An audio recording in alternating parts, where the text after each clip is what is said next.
कहते हैं जिनके शासन काल में कभी सूर्यास्त नहीं होता था, जो कई राष्ट्रों की महारानी थी, जिनको जाने के लिए किसी भी देश में प्रवेश करने के लिए वीजा की, पासपोर्ट की आवश्यकता नहीं होती थी, जिनको वहां के राष्ट्र के द्वारा विशेष प्रकार की शक्तियां प्राप्त थी, ऐसी महारानी एलिजाबेथ मात्र 26 वर्ष की अवस्था में राजपाट शासन को चलाने वाली, संभालने वाली, सबसे अधिक आयु तक शासन करने वाली थी। अर्थात 70 वर्ष से अधिक समय तक उन्होंने इंग्लैंड में शासन किया। कई राष्ट्रों के में महारानी के रूप में पूजी जाती थी, महारानी के रूप में उनका सम्मान होता था। जहां भी जाती थी वहां पंक्तिबद्ध होकर के लोग उनका गुणगान करते थे और बहुत कई बार वो वर्ल्ड टूर में भी गई। क्यों एक लड़की, क्यों एक स्त्री राजरानी होती है, महारानी होती है? किन योगों के कारण एक स्त्री महारानी होती है, महाराज्ञी होती है? संपूर्ण भूमंडल में, जिसका भूमंडल के लगभग 2/3 भाग पर जिनका प्रभुत्व था, किस योग के कारण ऐसा होता है? उन योगों के विषय में आज मैं चर्चा करूंगा। इस समय YouTube पर बहुत से वीडियो चल रहे हैं, लेकिन आज मेरा वीडियो आप ध्यान से समझना, आपको आधी ज्योतिष समझ में आ जाएगी। दोस्तों, मैं आचार्य नरेंद्र कुमार दीक्षित, नाड़ी ज्योतिष विशेषज्ञ, नाड़ी ज्योतिष टीचर, सर्वप्रथम माता भगवती को प्रणाम करते हुए, परम पूज्य गुरुदेव को प्रणाम करते हुए आज की वार्ता का प्रारंभ कर रहा हूँ। एक स्त्री कब राजरानी होती है, एक स्त्री कब सम्राज्ञी होती है, कब उसका मान, सम्मान, यश इतना होता है कि बड़े बड़े देशों में जिसे सम्मानित किया जाता है, जिसके शक्ति, जिसका सामर्थ्य, जिसकी प्रभुता अंतरराष्ट्रीय स्तर की होती है, किस योग के कारण होता है? आज उसी योगों के कारण मैं उस योगों की चर्चा करूंगा। महारानी की कुंडली पर कौन कौन से योग थे? महारानी का जो जन्म था एलिजाबेथ द्वितीय का 21 अप्रैल 1926 2:40 लंदन। अब यहाँ पर ध्यान से देखना है, किसी भी स्त्री को राजयोग बनाने के लिए जो सबसे पहला राजयोग है पद्म सिंहासन राजयोग है। बहुत से राजयोग हैं। देखिए, राजयोग एक गांव के, समझिएगा मेरी बात को, राजयोग एक गांव के लंबरदार के पास भी होता है, राजयोग एक एसडीएम के पास भी होता है, राजयोग एक आईएएस के पास होता है, राजयोग एक मंत्री के पास होता है, और राजयोग एक राष्ट्रपति के पास होता है, और राजयोग एक प्रधानमंत्री के पास होता है, और राजयोग एक राजा के पास होता है। और इसी राजयोग के मर्म को समझ लेना बड़ी बात है। अब आप कैसे डिसाइड करोगे कि राजयोग है तो तुम विधायक बनोगे कि आईएएस बनोगे कि मंत्री बनोगे? जिस दिन आपको इस राजयोग का रहस्य पता चल गया, उस दिन आधी ज्योतिष मित्रों आपको समझ में आ जाएगी। देखिए, महारानी, महाराज्ञी के लिए कौन कौन से अगर राजयोग होते हैं उस पर चर्चा करूंगा। साथ में बताऊंगा एक प्रधानमंत्री के लिए क्या राजयोग होते हैं, उस पर चर्चा करूंगा। देखिए, सबसे पहले किसी भी पुरुष या स्त्री की कुंडली में यदि दशम भाव का स्वामी केंद्र, त्रिकोण या द्वितीय भाव पर बैठा हो, केंद्र, त्रिकोण या द्वितीय भाव पर बैठा हो, स्त्री की प्रसिद्धि दूरगामी होती है। वो पुरुष राजाओं के समान होता है। उस पुरुष को पद्म सिंहासन राजयोग होता है। सिंहासन पर बैठते ही जिसका पराक्रम फैल जाता है, बहुत पराक्रमी होता है, यशस्वी होता है, नौकरों चाकरों से युक्त होता है। तो पहली कुंडली है, पहला योग दशमेश बना शुक्र, शुक्र दूसरे भाव पर बैठा है, तो पद्म सिंहासन राजयोग पहला बन गया। अब दूसरा राजयोग आपको बताते हैं। यदि किसी के चंद्रमा जिस जगह पर बैठा है, यदि किसी पुरुष या स्त्री की कुंडली में चंद्रमा जिस जगह पर बैठा है, उससे नवम भाव पर कोई भी ग्रह के, उससे नवम भाव का स्वामी कोई भी ग्रह केंद्र या त्रिकोण भाव में स्थित हो, तो केंद्र में स्थित हो तो समझ लीजिए वो स्त्री बहुत यशस्वी होती है, राजरानी होती है और उसका यश दूरगामी होता है। तो चंद्रमा आपका आया नवम भाव चंद्रमा आपका जो आया इस कुंडली पर, चंद्रमा को देखिए, चंद्रमा जो है बैठा है कर्क राशि में सप्तम भाव में, और चंद्रमा से नवम देखिए तो चंद्रमा से नवम तीसरा भाव आया, तीसरे भाव का स्वामी बना गुरु, और गुरु कहां पर बैठा है? केंद्र भाव पर बैठा है। कितना अच्छा राजयोग, चंद्रमा से नवम भाव का स्वामी यदि केंद्र में बैठा हो तो व्यक्ति बड़ा तेजस्वी होता है, स्त्री बड़ी तेजस्वी होती है, बहुत यशस्वी होती है, सुदूर देशों की यात्रा करने वाली होती है, उसका मान सम्मान दिग दिगंत में फैला होता है। तो दिग दिगंत में चंद्रमा से नवम भाव पर गुरु बैठा है। अब तीसरे राजयोग की बात करते हैं। अकूत धन संपत्ति की मालिक थी, कभी भी सरकार को उसे टैक्स नहीं देना पड़ा क्योंकि महारानी को विशेषाधिकार था। अब किस व्यक्ति के पास अकूत संपत्ति होती है? तो आपको जन्म कुंडली का, काल पुरुष की कुंडली का अर्थ त्रिकोण देखना चाहिए। अर्थ त्रिकोण का मतलब होता है दूसरा भाव, छठा भाव और 10वां भाव। 2, 6, 10 दूसरे भाव का स्वामी, छठे भाव का स्वामी और 10वें भाव का स्वामी जितने एक दूसरे से कनेक्टेड होंगे उस व्यक्ति के पास धन संपत्ति उतनी अधिक होगी। पहला बिंदु। दूसरा बिंदु यह है कि यदि काल पुरुष की कुंडली का द्वितीयेश, षष्ठेश, दशमेश और आपकी इस वर्तमान कुंडली का द्वितीयेश, षष्ठेश, दशमेश, एक इन दोनों की युति अगर हो गई तो व्यक्ति के पास कितना धन होगा उस व्यक्ति को खुद ही पता नहीं होगा। और जिस व्यक्ति अरबपति, खरबपति की कुंडली होगी तो उसको महाभाग्य, महालक्ष्मी, महाधन, महाधनी जो योग होता है वो यही बनता है। इस कुंडली में आप किसी भी प्रकृष्ट व्यक्ति, बहुत धनी व्यक्ति की कुंडली देखेंगे, करोड़पति की बात नहीं कर रहा हूं, उससे बड़े रेंज की बात, अरबपति की बात कर रहा हूं। तो देखिए इस कुंडली में काल पुरुष कुंडली का द्वितीय भाव शुक्र, छठा भाव बुध, 10वां भाव शनि। अगर किसी की कुंडली में बुध, शुक्र और शनि, आप समझ लीजिए किसी व्यक्ति की कुंडली में बुध, शुक्र, शनि एक साथ बैठे हो, व्यक्ति धनी होगा।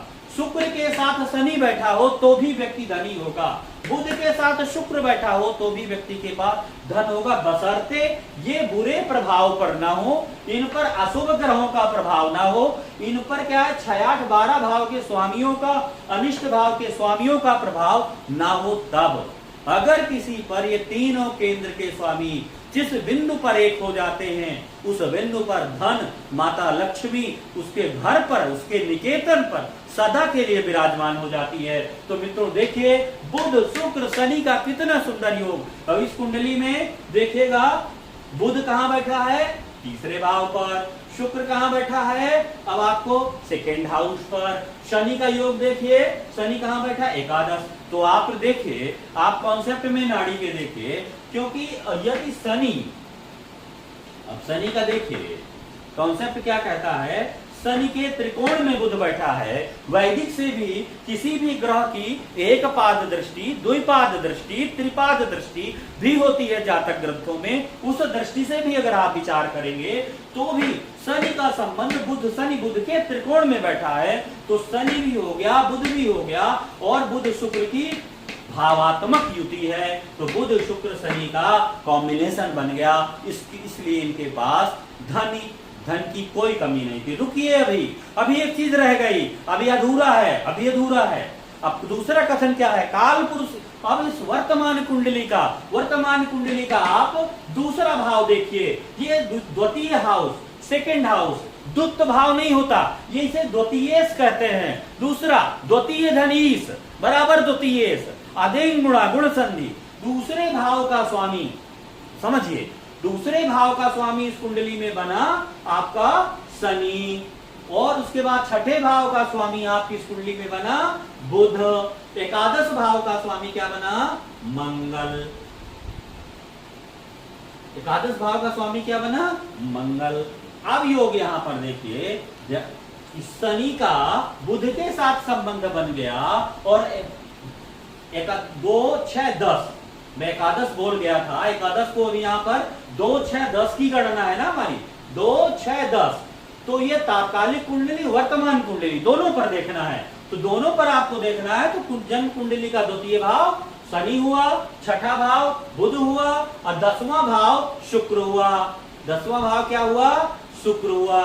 तो शनि बुध शुक्र ये आपका नैसर्गिक योग, ये आपका तात्कालिक योग। नैसर्गिक योग और तात्कालिक योग दोनों से ये योग घटित हो रहा है। अगर आपकी कुंडली के अनुसार, काल पुरुष की कुंडली के अनुसार द्वितीय, षष्ठेश, दशमेश प्लस तत्कालिक कुंडली के अनुसार दूसरे भाव का स्वामी, छठे भाव का स्वामी और 10वें भाव का स्वामी एक साथ बैठे हों, तो समझ लीजिए व्यक्ति के पास इतनी संपत्ति होगी कि उसे खुद भी याद नहीं होगा। तो यही योग इनकी कुंडली पर बन रहा है।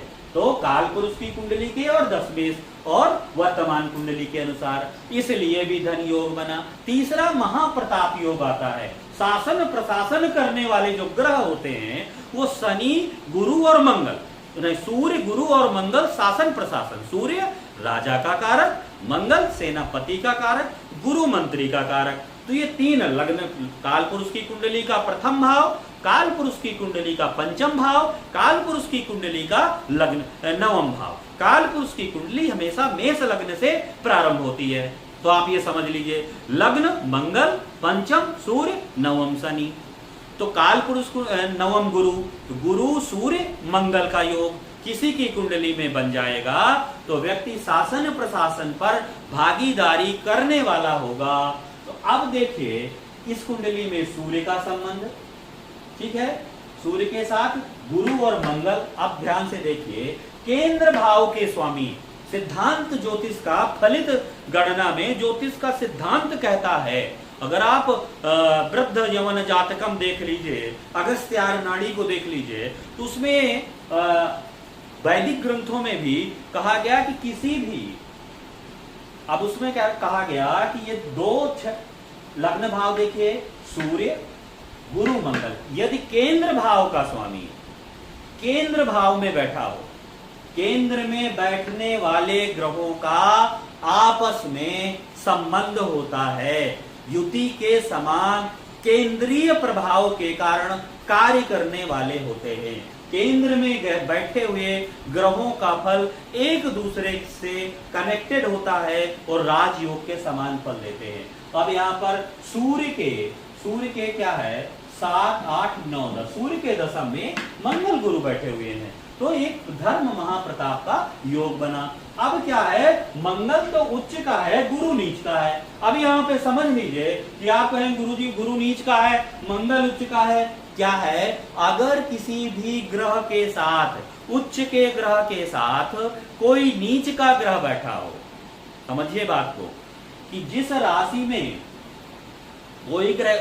कोई ग्रह नीच का हो रहा है और उसी राशि में कोई ग्रह उच्च का हो रहा है, उन दोनों का संबंध है, तो ग्रह का नीच भंग हो जाता है। तो यहाँ पर गुरु का नीच भंग योग बन गया। मंगल क्योंकि उच्च का मकर राशि पर है, 28 डिग्री पर कोण बल के साथ है और उसके साथ गुरु बैठा हुआ है, तो गुरु मकर में नीच का हो जाता है, लेकिन गुरु का क्या हुआ, गुरु का प्रभाव, गुरु को का नीच भंग मंगल ने कर दिया। इस वजह से गुरु सूर्य मंगल का योग बना। अब देखिए, कीर्ति और प्रसिद्धि किस व्यक्ति के जीवन में होती है। ऐसा नहीं कि किसी के पास धन है तो कीर्ति भी होगी। सराफा वाले के पास बहुत धन होता है, बड़े व्यापारी के पास बहुत धन होता है, जरूरी नहीं कि उसकी कीर्ति हो, उसका यश हो। एक किसी के पास, एक सन्यासी व्यक्ति के पास बहुत बड़ा यश कीर्ति होती है। तो कीर्ति का जो ज्योतिष में पैमाना है, जो पैरामीटर है, वो पैरामीटर, जो सिद्धांत है, वो सिद्धांत भी अलग अलग है। पूरे मौलिक दृष्टि से आप इसको समझिए। यदि चतुर्थ भाव का स्वामी दसम भाव के स्वामी से किसी भी तरह से कनेक्टेड हो, तब व्यक्ति की कीर्ति होती है। चतुर्थ भाव का स्वामी चंद्रमा, दसम भाव का स्वामी शनि, काल पुरुष की कुंडली के अनुसार शनि का चंद्रमा से योग बन जाए तो भी कहीं ना कहीं व्यक्ति प्रसिद्ध होता है। सूर्य राजा का कारक होता है, केतु उसका झंडा होता है। केतु हमेशा, नोट करिए मेरी बात को, बिल्कुल सारगर्भित ज्योतिष, तथ्य परक ज्योतिष बता रहा हूं आपको। सूर्य जिसकी कुंडली पर केतु जो होता है किसी भी स्वाग्रही या उच्च ग्रह के साथ यदि वो बैठता है तो उस ग्रह की ताकत को अनंत गुना बढ़ा देता है। केतु का गुण होता है, केतु यदि अग्नि तत्व राशि में बैठा है, उसके साथ किसी स्वग्रही या उच्च के ग्रह से दृष्टि संबंध, युति संबंध बना रहा है, भाव युति कर रहा है, तो भी उसके गुणों को, उस ग्रह की ताकत को कई गुना बढ़ा देता है। तो देखिए, सूर्य उच्च का है चतुर्थ भाव पर, केतु कहाँ है? द्वादश भाव पर, और केतु से सूर्य की जो दूरी है, दोनों एक दूसरे के त्रिकोण में बैठे हैं, दृष्टि संबंध है, पंचम नवम दृष्टि संबंध की वजह से सूर्य का केतु से प्रभाव। केतु अग्नि तत्व राशि में है और सूर्य हमारा भी अग्नि तत्व में उच्च में है, इसलिए केतु का सूर्य के साथ मित्रों संबंध बना। झंडा ऐसा लगा कि कई राष्ट्र कुल देशों में इस महारानी की प्रसिद्धि थी, जय जयकार थी, सम्मान था। कभी भारत आती थी तो पंक्तिबद्ध होकर के लाखों का जन सैलाब इनके दर्शनार्थ खड़ा रहता था। ऐसा था महारानी का व्यक्तित्व। 70 वर्ष तक जिसने शासन किया, जिसके कभी कोई निर्णय असफल नहीं हुए, बचपन से जो कभी मंद बुद्धि की रहा करती थी, कमजोर थी, लेकिन आगे चल करके जीवन में इतनी कामयाब हुई कि मात्र 26 वर्ष में ब्रिटिश के शासन तंत्र को उन्होंने संभाल लिया। और आर्मी में जाने वाली, आर्मी की सेवा करने वाली राज परिवार की, शाही परिवार की पहली महिला थी। सुंदर, गौरांग, यशस्वी, तेजस्वी महिला थी। शुक्र का संबंध राहु से बन रहा है, शुक्र ये बैठा है राहु से। शुक्र क्या है?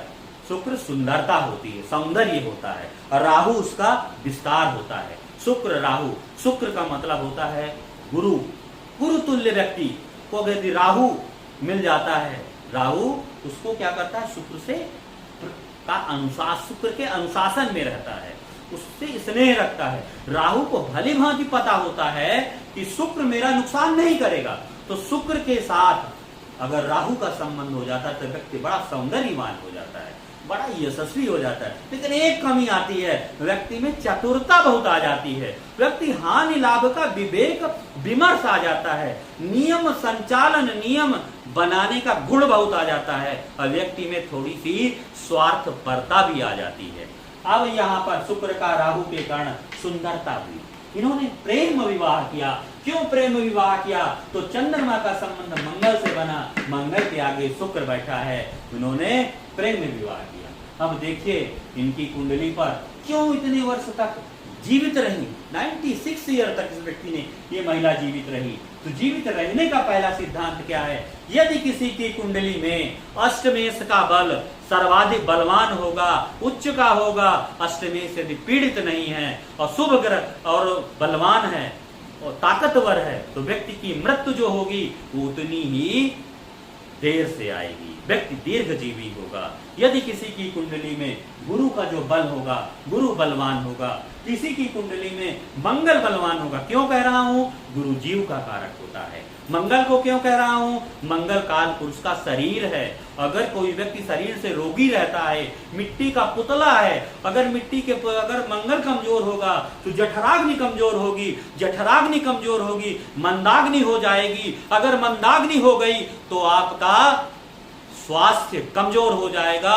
मंदाग्नि होने पर लाखों रोग आपका शरीर रोगी हो जाता है, क्योंकि आपकी अग्नि जो जितनी तेज होती है, मंगल व्यक्ति का दांत है, मंगल व्यक्ति का पुरुषार्थ है, मंगल व्यक्ति का सामर्थ्य है, मंगल व्यक्ति की ताकत है। अगर मंगल बलवान हुआ तो व्यक्ति का शरीर मजबूत होता है, बड़े बड़े खतरों को सहने की क्षमता होती है।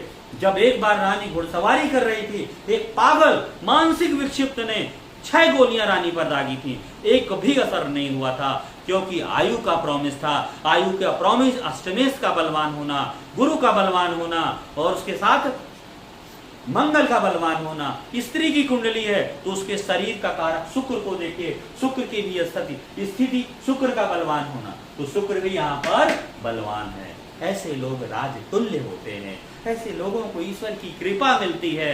ऐसे लोग पूर्व जन्म में बड़ा कर्म करके, बड़े पुण्य करके, एक समाज के बड़े हिस्से को अपने श्रम के द्वारा, अपने बुद्धि के द्वारा, अपने बल के द्वारा समाज के बड़े हिस्से को लाभान्वित करते हैं, लोगों के जीवन को हरते हैं, लोगों के जीवन के कष्टों को हरते हैं। अगर हम शुक्र को पीछे ले जाते हैं तो शुक्र का संबंध बुध से बनता है।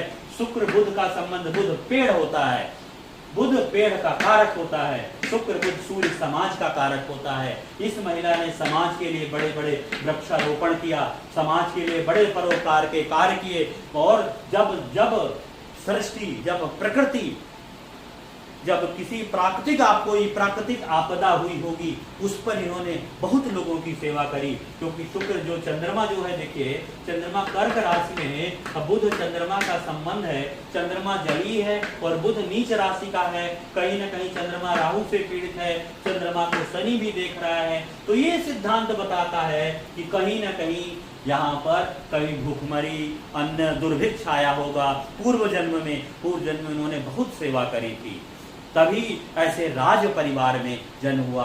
कहते हैं जो शुभ आत्माएं होती हैं वो क्या होती हैं, जो शुभ आत्माएं होती हैं जब योग भ्रष्ट हो जाती हैं तभी बड़े बड़े कुलों में जन्म लेते हैं। योग भ्रष्ट होने के कारण पुनः जन्म लेती हैं और पुनः वो संसार के कार्यों का संचालन करती हैं।